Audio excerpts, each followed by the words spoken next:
आयुर्वेद अमृत और मैं आपके लिए लेकर आया हूं एक ऐसा वीडियो जो आपकी सोच को सच में बदल देगा, आपको सोचने पर मजबूर कर देगा। इसलिए वीडियो को पूरा देखिए, क्योंकि अगर आपने ये मिस किया तो अगली बार पता नहीं कब मौका मिलेगा आपको ये जानकारी सुनने का या पढ़ने का। जब भी हम किसी ऐसे महापुरुष की बात करते हैं जो इतिहास में बहुत बड़ा विचारक था या जिसे आज भी पूजा जाता है, या जब हमारे दिमाग में किसी ऐसे ऋषि मुनि का चित्र आता है जो अपार शक्तियों से युक्त होते थे, अपनी दहाड़ से पहाड़ हिलाने की ताकत रखते थे और ज्ञान में भी उनका कोई भी मुकाबला नहीं हुआ करता था, तो हमारे दिमाग में एक बात जरूर आती है, वो है नियंत्रण। आपने कई बार ये महसूस किया होगा कि नियंत्रण शब्द कहने को तो बहुत छोटा है, लेकिन अगर ये जीवन में हो तो सोचिए क्या क्या नहीं किया जा सकता।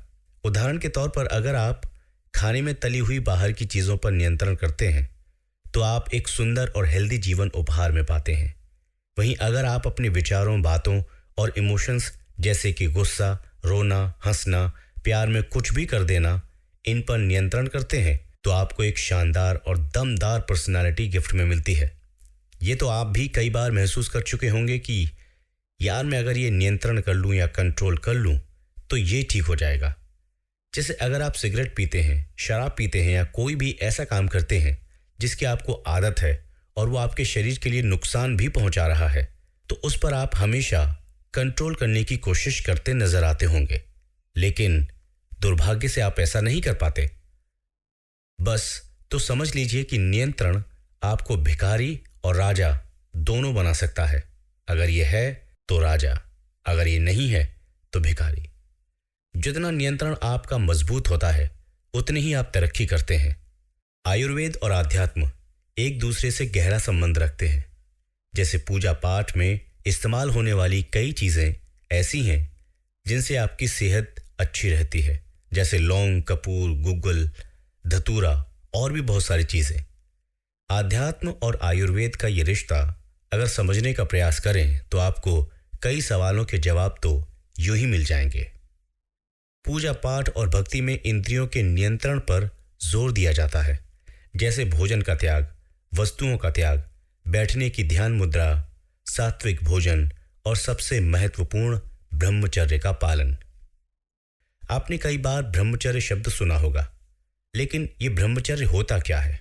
और बड़े विद्वान और ऋषि मुनि जिन्होंने जीवन में वो कार्य कर दिखाए जो किसी के बस की बात नहीं थी और आज भी जिस पर लोगों को यकीन नहीं होता कि आखिर इतनी शक्ति किसी के अंदर कैसे हो सकती है, ये सब कैसे किया करते थे। ये एक कलयुग है। वो युग दूसरा था जब हाथी को घुमाकर फेंकने पर हाथी आसमान में उड़ जाया करता था, जिसमें किसी पहाड़ को हाथों में उठाया जा सकता था।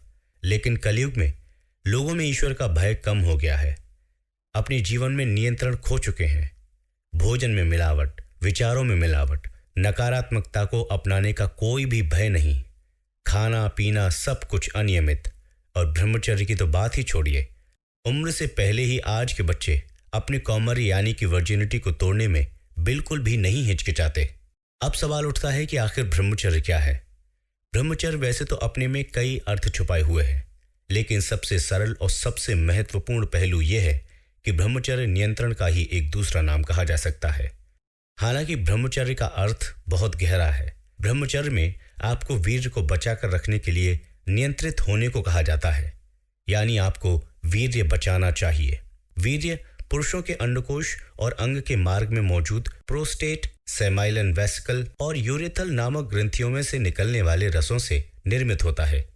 वीर्य में तकरीबन 60% सेमाइनल वेसिकल, 30% प्रोस्टेट ग्रंथि का रिसाव और केवल 10% अंडकोश में बने शुक्राणु यानी कि वीर्य की मौजूदगी होती है।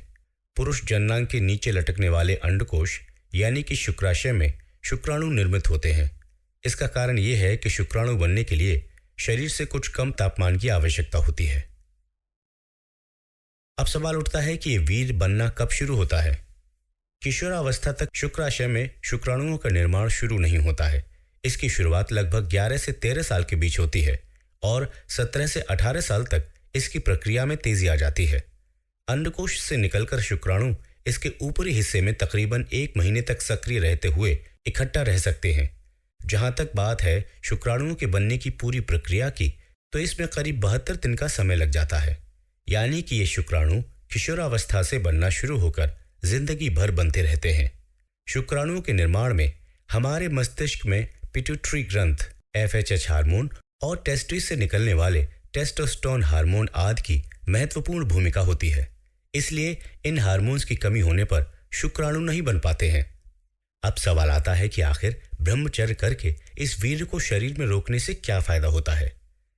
तो आप इस बात का यकीन करें या ना करें कि इस वीर्य में वो ताकत होती है जो आपको महापुरुष बना सकती है। प्राचीन काल से ही ब्रह्मचर्य का पालन करने की सलाह क्यों दी जाती है? तो वो इसलिए क्योंकि आपके शरीर में अगर वीर्य संचित होता रहेगा तो आपके शरीर में अपार ऊर्जा इकट्ठी होती रहती है। यानी कुछ लोग 15 दिन या 1 हफ्ते या कुछ तो 1 हफ्ते से भी कम समय के अंतराल पर हस्तमैथुन या संभोग के जरिए अपनी वीर्य को वेस्ट कर देते हैं। उस वीर्य को नाली में बहा देते हैं जो संसार में सबसे ज्यादा शक्तिशाली है। इसकी शक्ति का अंदाजा इस बात से लगाया जा सकता है कि पुरुष के 1 ml यानी कि 1 मिलीलीटर में 1 करोड़ से ज्यादा शुक्राणु होते हैं। इन 1 करोड़ शुक्राणुओं में से सिर्फ एक ही शुक्राणु एक मानव का रूप ले लेता है। क्या आपने इससे शक्तिशाली चीज अपनी जिंदगी में देखी है? मेरे हिसाब से तो आपने नहीं देखी होगी। ब्रह्मचर्य का पालन करके इसी वीर्य को शरीर में एकत्रित करके अपने शरीर को सबसे तेज बुद्धि, सबसे तेज दिमाग, सबसे सुंदर चेहरा, सबसे शानदार आवाज, सबसे शानदार शरीर और सबसे अलग पर्सनालिटी दी जा सकती है। साथ ही शरीर को वो ताकत दी जा सकती है जो दूर से ही किसी भी पहाड़ को हिला सकने में सक्षम होती है। आप इस बात पर यकीन करें या ना करें, लेकिन अगर जीवन में नियंत्रण है और अगर आप ब्रह्मचर्य का पालन करते हैं तो आप अपनी फील्ड के ही नहीं बल्कि इस पूरी दुनिया पर सबसे शक्तिशाली बनने की ताकत रखते हैं। लेकिन अब सवाल ये उठता है कि जीवन आनंद करने के लिए ही तो है, क्यों इसे नियंत्रण करके सजा दी जाए? क्यों ना इस छोटे से जीवन में हर आनंद लिया जाए और ब्रह्मचर्य का पालन करके आखिर क्यों उस आनंद से वंचित रहा जाए? और एक सवाल यह भी उठता है कि अगर सभी ब्रह्मचर्य अपना लेंगे तो पृथ्वी पर जीवन की समाप्ति हो जाएगी। आपके ये सवाल जायज है, लेकिन ब्रह्मचर्य शब्द का नाम आते ही हम सबके दिमाग में यही आता है कि बस कमंडल उठाकर पहाड़ों पर जीवन यापन करने वाला कोई ऋषि मुनि। लेकिन अगर हम अपने आयुर्वेद और अपने अध्यात्म की माने तो उसमें हमें केवल 25 वर्ष की उम्र तक ही ब्रह्मचर्य का जीवन जीने की सलाह दी जाती है। वो इसलिए है क्योंकि आप 25 साल तक ब्रह्मचर्य का पालन करते हैं और अपने जीवन में वीर्य का संचय करते हैं तो आप मन लगाकर पढ़ाई कर सकते हैं, अच्छे संतुलित विचार रख सकते हैं, लक्ष्य पर हमेशा अडिग रह सकते हैं और वो सब कर सकते हैं जो आप करना चाहते हैं। फिर 25 साल के बाद गृहस्थ जीवन बताया गया है जिसमें संभोग करने की बात साफ होती है। इसका मतलब ये हुआ कि ब्रह्मचर्य केवल ऋषि ही पालन नहीं करते बल्कि ये हम सबको करना चाहिए। अगर हम ब्रह्मचर्य का पालन नहीं कर सकते तो कम से कम हमें यह करना चाहिए कि हम वीर्य को हर दिन, हर हफ्ते या हर महीने ना बहाएं। इससे आप अपने शरीर की ऊर्जा को बर्बाद कर रहे होते हैं और आप जीवन में वो कुछ भी नहीं कर पाते जिसे ऊर्जा की आवश्यकता होती है। अधिकतर लोग मेरी बात को समझ गए होंगे। आज से ही जीवन में नियंत्रण शुरू करें। जिंदगी बहुत खूबसूरत है, बस कुछ नियमों का पालन करके देखिए, कुछ नियंत्रण करके देखिए। आपको पता चलेगा कि हम जो जी रहे थे वो वास्तव में जीवन था ही नहीं। असली आनंद और असली जीवन तो नियंत्रण करने के बाद ही मिलता है। आपका साक्षात्कार उस ऊर्जा से होता है जिसकी आपको कब से जरूरत थी। आज के वीडियो में बस इतना ही। अगर आपको वीडियो पसंद आए तो इसे लाइक करना मत भूलिए, क्योंकि आपका ये लाइक हमें मेहनत करने के लिए प्रेरित करता है। आप हमेशा खुश रहें। नमस्कार।